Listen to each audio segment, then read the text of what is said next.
എൻ്റെ first exam കഴിഞ്ഞ് വന്നപ്പോൾ തന്നെ ഞാൻ പറഞ്ഞ് ഇത് പോയി എന്തായാലും ഇനി മുമ്പോട്ടേക്ക് പഠിക്കണ്ട, അടുത്ത പ്രാവശ്യം നോക്കാമെന്നൊക്കെ ആയിരുന്നു. പക്ഷെ ഉമ്മ എന്നോട് പറഞ്ഞ് അത് കിട്ടുമായിരിക്കും, ഈ നോക്ക് ഇത്രയും ദിവസം ഇരുന്ന് പഠിച്ചതല്ലേ, കിട്ടുമായിരിക്കും.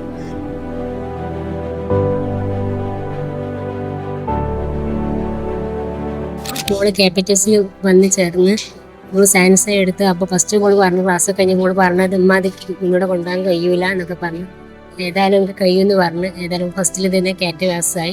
പിന്നെ ഇന്ററിന്റെ ഫസ്റ്റ് എക്സാം എഴുതി വന്നപ്പോൾ തന്നെ പറഞ്ഞത് എന്തായാലും ഞാൻ പോയിട്ടോന്ന്, നിങ്ങളാണെങ്കിൽ ഏതായാലും എന്തായാലും എനിക്ക് കിട്ടുമെന്ന് പറഞ്ഞ് ഏതായാലും ഭയങ്കര സന്തോഷം. പിന്നെയാണ് ഇവിടുത്തെ സാറുമാരൊക്കെ നല്ല സപ്പോർട്ട് ഉണ്ടായിരുന്നു. എന്താ പറയുക, ഫസ്റ്റ് അറ്റംപ്റ്റ് തന്നെ എനിക്ക് പറ്റുന്നൊന്നും ഞാൻ വിചാരിച്ചില്ല. എൻ്റെ ഫസ്റ്റ് എക്സാം കഴിഞ്ഞ് വന്നപ്പോൾ തന്നെ ഞാൻ പറഞ്ഞ് ഇത് പോയി എന്തായാലും ഇനി മുമ്പോട്ടേക്ക് പഠിക്കണ്ട, അടുത്ത പ്രാവശ്യം നോക്കാമെന്നൊക്കെ ആയിരുന്നു. പക്ഷെ ഉമ്മ എന്നോട് പറഞ്ഞ് അത് കിട്ടുമായിരിക്കും, ഈ നോക്ക് ഇത്രയും ദിവസം ഇരുന്ന് പഠിച്ചതല്ലേ, കിട്ടുമായിരിക്കും.